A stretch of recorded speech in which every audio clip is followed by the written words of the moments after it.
ये है रानी। रानी स्वभाव से बहुत ही घमंडी और लालची है। वह दहेज के लालच में अपने बेटे की शादी किसी से भी कराने के लिए तैयार थी। इसीलिए उसने अपने बेटे की शादी राधा से करा दी, जिसे कि वह पसंद नहीं करती थी क्योंकि उसका रंग थोड़ा सा सांवला था। अगले दिन रानी गुस्से में राधा को आवाज लगाती है। राधा भागी भागी आती है। तब रानी उससे कहती है, सुबह से ये समय हो गया है, एक कप चाय भी नहीं मिली है। पूरा दिन बस खाली ही बैठी रहती हो। मेरे तो कर्म ही फूट गए हैं जो तुम्हारे जैसी बहू मुझे मिली। ना तो देखने में सुंदर हो, ना ही किसी काम काज की हो। मैंने बहुत बड़ी गलती की तुमसे अपने बेटे की शादी कराकर। अगर काम नहीं कर सकती तो यहाँ से चली जाओ। रानी की बातें सुनकर राधा कहती है, नहीं नहीं माँ जी, मुझे घर से मत निकालिए। मैं भला कहाँ जाऊँगी। मैं अभी आपके लिए चाय बना कर लाती हूँ, आप गुस्सा मत कीजिए। माँ जी, मेरा अगर रंग सांवला है तो इसमें मेरी क्या गलती है। आप हमेशा मेरे रंग के लिए मुझे ताना मारती रहती हैं। आप ही तो आई थी मेरे घर पे रिश्ता लेने के लिए, और अब आप मुझे मेरे रंग रूप को लेकर हमेशा ताने मारती रहती हैं। ऐसा मत कीजिए माँ जी, और मुझे घर से मत निकालिए। मैं आपकी बहुत सेवा करूँगी। और बेचारी राधा रोने लगती है। उसी रात राधा बाहर बैठकर रो रही होती है। तभी राधा का पति वहां पर आता है और उससे कहता है, अरे राधा, तुम यहाँ अकेली क्यों रो रही हो? तुम परेशान मत हो। माँ की बातों का बुरा मत मानो, वो गुस्से में ऐसे ही कुछ भी कह देती हैं। मैं हमेशा तुम्हारे साथ रहूँगा और हमेशा तुम्हें सम्मान और प्यार दूंगा। तुम परेशान मत हो। राधा कहती है, नहीं नहीं, ऐसी कोई बात नहीं है। मुझे माँ जी की किसी बात का बुरा नहीं लगा। मैं तो बस ऐसे ही उदास हो गई थी तो रोना आ गया। और वैसे भी जब तक आप मेरे साथ हैं मुझे किसी बात की फिक्र नहीं है। ऐसे ही धीरे धीरे समय बीतता जाता है और अब राधा के पास एक प्यारा सा अंडा आ जाता है। एक दिन राधा की सास राधा के पास आती है और उससे कहती है, देखो राधा, एक बात कान खोल कर सुन लो। मुझे इस अंडे से सिर्फ और सिर्फ पोता ही चाहिए। अगर इससे बेटी बाहर निकली तो तुम्हें और तुम्हारी बेटी को घर से बाहर निकाल दूंगी। और दूसरी बात, मुझे सुंदर पोता चाहिए, ना कि तुम्हारी तरह दिखने वाला बदसूरत पोता। अगर ऐसा हुआ तो भी मैं उसे नहीं अपनाऊंगी, और बेटी तो बिल्कुल भी नहीं अपनाऊंगी। ये बात ध्यान रखना। बेचारी राधा इस बात से बहुत दुखी हो जाती है और रोना शुरू कर देती है। उसकी सास उसे बहुत बुरा भला सुनाती है। कुछ समय बाद राधा का पति वहां आता है और उससे कहता है, क्या हुआ राधा, तुम इस तरह से उदास क्यों बैठी हो? राधा राजा को बताती है, मैं बहुत ज़्यादा परेशान हूँ। मुझे डर लग रहा है, यदि हमारे अंडे से मेरी तरह सांवली बेटी पैदा हो गई तो माँ जी हमें घर से निकाल देंगी। उन्होंने साफ साफ कहा है कि वे मुझे और मेरी बेटी को यहाँ नहीं रहने देंगी। और इतना ही नहीं, यदि पोता भी हुआ तो उन्हें वो भी सुंदर सा चाहिए, मेरी तरह सांवला नहीं। राधा, बिल्कुल भी परेशान मत हो। इस अंडे से चाहे बेटी आए चाहे बेटा, दोनों को ही मैं बराबर प्यार दूंगा और कोई भी तुम्हें घर से बाहर नहीं निकाल सकता। इसीलिए तुम ये सब बातें छोड़ दो, बस अपना और हमारे इस अंडे का ध्यान रखो।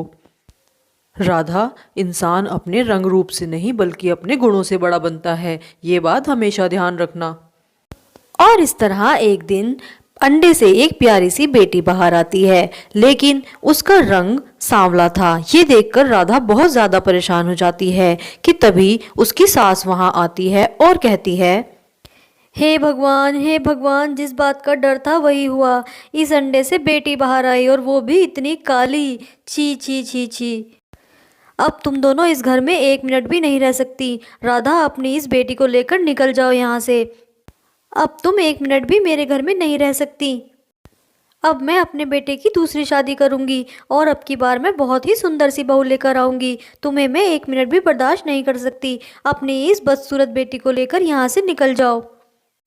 तभी राजा वहां आता है और अपनी माँ से कहता है, माँ, राधा कहीं नहीं जाएगी और ना ही मेरी बेटी कहीं जाएगी। ये मेरी बेटी है, चाहे गोरी हो या काली। मैं इसे बहुत पढ़ाऊंगा और आप देखना, एक दिन इसकी पढ़ाई और इसके हुनर के सामने इसका रंग कोई मायने नहीं रखेगा और सभी इसके गुणों की तारीफ करेंगे। अब आप कभी भी मेरी बेटी या मेरी पत्नी को कुछ नहीं कहेंगी। रानी इस बात से बहुत ही गुस्सा होती है और वहां से चली जाती है। एक दिन राधा और उसकी बेटी कमरे में बैठे होते हैं। तभी उसकी सास वहां आती है और कहती है, पूरा दिन दोनों माँ बेटी बस खाली ही बैठी रहती हो, खाना भी नहीं बना है अभी तक घर का। राधा, अपनी इस बेटी को ले जाकर घर के कामकाज सिखाओ। एक तो वैसे ही इतनी काली है, अगर काम भी नहीं सीखेगी तो कल को इसकी शादी भी नहीं होगी। जाओ, जाकर घर का सारा काम करो, पढ़ाई लिखाई से कुछ नहीं होगा।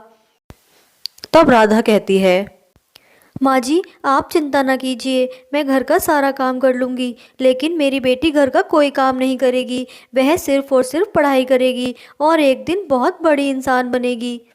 हाँ दादी, मैं पढ़ाई करूँगी। रानी को इस बात से बहुत गुस्सा आता है और वह कहती है, तुम्हारी इतनी हिम्मत हो गई है कि तुम मुझे जवाब दोगी। आज तुम्हें ऐसा सबक सिखाऊंगी कि आज के बाद मुझे जवाब देने के बारे में सोचोगी भी नहीं। और इतना कहकर रानी अपनी बहू राधा को बहुत बुरी तरह से मारना शुरू कर देती है। नहीं, मेरी माँ को मत मारो, मेरी माँ को मत मारो। और वहां से चली जाती है।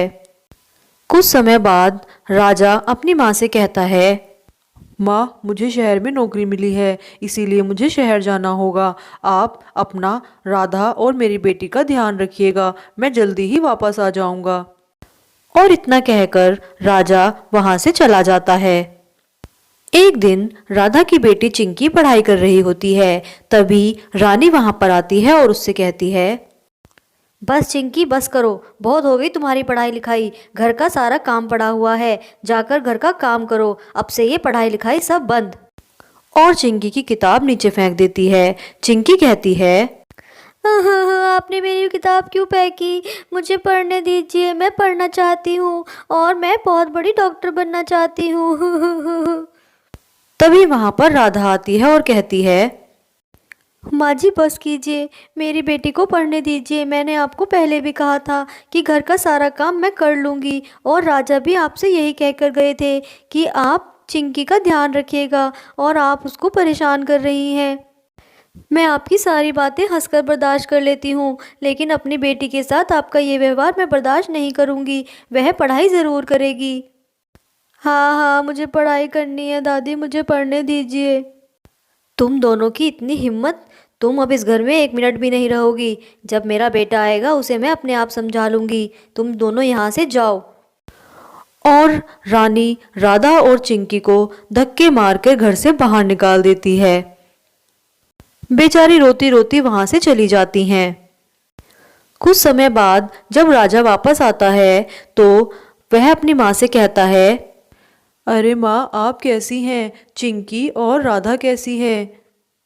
अरे बेटा, क्या बताऊं, एक बहुत बड़ा तूफान आया था और चिंकी और राधा उसमें मर गए। मैंने उन्हें बचाने की बहुत कोशिश की, लेकिन मैं उन्हें बचा नहीं पाई। पता नहीं दोनों के दोनों कहाँ चले गए। उस तूफान में बहुत सारे पक्षी मर गए थे। अरे माँ, आप ये क्या कह रही हैं? मेरी राधा और चिंकी अब नहीं रहे। और इस तरह बेचारा राजा बहुत ज्यादा रोता है। इधर राधा अपनी बेटी को बहुत ज्यादा पढ़ाने का निश्चय करती है और इसीलिए वह दूसरों के घरों में काम करना शुरू करती है और वहां से मिले पैसों से अपनी बेटी की फीस देती है। दूसरी तरफ रानी अपने बेटे की दूसरी शादी कर देती है और अब उसके बेटे के एक बेटा भी हो जाता है, जिससे रानी बहुत खुश होती है। अब चिंकी बड़ी हो जाती है और समय बदल जाता है। अब चिंकी एक बहुत बड़ी डॉक्टर बन जाती है और राधा की मेहनत सफल हो जाती है। माँ, मैं आखिरकार डॉक्टर बन ही गई। ये सब आपकी मेहनत का फल है। अब मैं आपको कभी कोई कमी नहीं होने दूंगी और आपका हमेशा ही गर्व से सर ऊंचा करूंगी। आप देखना, कोई भी आपको अब कुछ नहीं कह पाएगा। दूसरी तरफ रानी एक दिन सो रही होती है। तब उसकी बहू वहां आती है और उससे कहती है, हे भगवान माँ जी, इतना आराम भी किस काम का, पूरा दिन बस सोती ही रहती हैं। घर का सारा काम पड़ा हुआ है, मेरे बस का घर का काम करना नहीं है। मैं इतना सारा पैसा दहेज में काम करने के लिए नहीं लाई थी। आज तक उसी दहेज के पैसे से हमारा घर चल रहा है, लेकिन अब आपने बिल्कुल हद कर दी है। अब आप घर का काम भी नहीं करती और पूरे दिन सोती रहती हैं। जाइए और जाकर घर का काम कीजिए। इतना कहकर वहां से चली जाती है। रानी रोते रोते कहती है, हे भगवान, ये सब मेरे कर्मों का ही फल है, तभी तो मुझे ऐसी बहू मिली। कहाँ वो राधा, घर का सारा काम अकेले करती थी और कभी मुझे पलटकर जवाब भी नहीं देती थी। मैंने उसके साथ बहुत बुरा किया, लेकिन अब मैं अपने बेटे को बता भी नहीं सकती कि वह जिंदा है। ये सब मेरे ही कर्मों का फल है। एक दिन राजा के मुंह से अचानक खून आने लगता है। तब उसकी माँ कहती है, हे भगवान बेटा, ये तुम्हें क्या हो गया है? तुम्हें तुरंत ही डॉक्टर को दिखाना होगा। मैं अभी जाकर डॉक्टर को बुला के लाती हूँ, तुम आराम करो। कुछ समय के बाद डॉक्टर घर पे आता है और रानी को बताता है, माँ जी, मैंने आपके बेटे का चेकअप किया है। वह बहुत ज़्यादा बीमार है, उसका तुरंत ही ऑपरेशन करना होगा। आप उन्हें हमारे बड़े हॉस्पिटल में ले आइए। वहाँ पर डॉक्टर चिंकी उनका ऑपरेशन कर देंगी और वह जल्दी ही ठीक हो जाएंगे। इतना कहकर डॉक्टर कालिया वहां से चले जाते हैं। रानी अपनी बहू से कहती है, बहू, तुमने सुना ना डॉक्टर ने क्या कहा? मेरे पास तो पैसे नहीं हैं। तुम एक काम करो, तुम मुझे अपने गहने दे दो, मैं उन्हें बेचकर अपने बेटे का ऑपरेशन करा लूँगी, तभी वह ठीक हो पाएगा। रानी की बात सुनकर उसकी बहू कहती है, माफ़ कीजिएगा माँ जी, लेकिन अब मेरे पास कोई पैसे नहीं हैं और मुझे अब इस घर में रहना भी नहीं है। आपके बेटे का ऑपरेशन आप खुद ही देखिए। मेरे सारे पैसे आप लोगों ने इसी तरह बर्बाद कर दिए हैं, लेकिन अब मेरे पैसे सिर्फ मेरे बेटे और मेरे लिए हैं। मैं उनमें से आपको कुछ नहीं दे सकती। आप ही देखिए आपको अपने बेटे का ऑपरेशन कैसे कराना है। मैं अपने घर जा रही हूँ अपने बेटे को लेकर।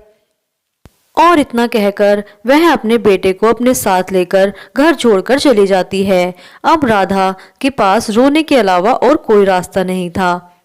अगले दिन रानी अपने बेटे को लेकर हॉस्पिटल जाती है और हॉस्पिटल में चिंकी को देखकर चौंक जाती है और कहती है, हे भगवान, क्या मेरी आंखें सच देख रही हैं? तुम मेरी पोती चिंकी हो क्या? हे भगवान, मुझे माफ़ कर दो चिंकी। मुझसे बहुत बड़ी गलती हो गई, जो मैंने तुम्हारी और तुम्हारी माँ के साथ इतना बुरा किया। मुझे डॉक्टर कालिया ने बताया कि आप यहाँ पर अपने बेटे के ऑपरेशन के लिए आई हैं, लेकिन एक बात मुझे बताइए कि कहीं मेरे ऑपरेशन करने से आपका बेटा और आपका रंग काला तो नहीं हो जाएगा, क्योंकि मेरा रंग आपको लग सकता है। आपने मेरे रंग की वजह से ही मुझे घर से निकाला था। रानी और ज्यादा रोने लगती है और कहती है, चिंकी, भगवान ने मुझे उसी की सज़ा दी है जो आज मैं इतनी परेशान हूँ। माँ, आपने मुझसे झूठ कहा कि चिंकी और राधा तूफान में मर गए हैं। आपने बिल्कुल भी अच्छा नहीं किया। हाँ बेटा, तुम मेरा ऑपरेशन मत करो। नहीं नहीं, आपका ऑपरेशन ज़रूर होगा और मैं आपको कुछ नहीं होने दूंगी। चिंकी राजा का ऑपरेशन कर देती है और अब राजा थोड़ा ठीक था। अगले दिन राधा राजा से मिलने आती है। तब रानी कहती है, मुझे माफ़ कर दो राधा, मुझसे बहुत बड़ी गलती हो गई थी। तुमने सही कहा था कि पढ़ाई हमारे लिए बहुत ज़रूरी है। अगर तुम चिंकी को नहीं पढ़ाती तो शायद आज मेरा बेटा जिंदा नहीं होता। मुझे अब पढ़ाई का महत्व समझ में आया है और ये भी समझ में आया है कि इंसान की सुंदरता से कोई फ़र्क नहीं पड़ता। उसकी गुणवत्ता और उसकी काबिलियत ही उसकी पहचान होती है। नहीं नहीं माँ जी, आपको अपनी गलती का एहसास हो गया, इतना ही बहुत है। आप माफ़ी मत मांगिए। कुछ समय बाद राजा ठीक हो जाता है और वे चारों फिर से खुशी खुशी एक साथ रहने लगते हैं। और अब रानी अपनी पोती को बहुत प्यार करती है। तो देखा दोस्तों आपने, सूरत नहीं इंसान की सीरत ही उसका व्यक्तित्व बताती है। हमें कभी भी रंग भेद नहीं करना चाहिए। दोस्तों, अगर आपको वीडियो अच्छी लगी है तो वीडियो को लाइक कीजिए, चैनल को सब्सक्राइब कीजिए। इससे हमें मोटिवेशन मिलता है। Thank you.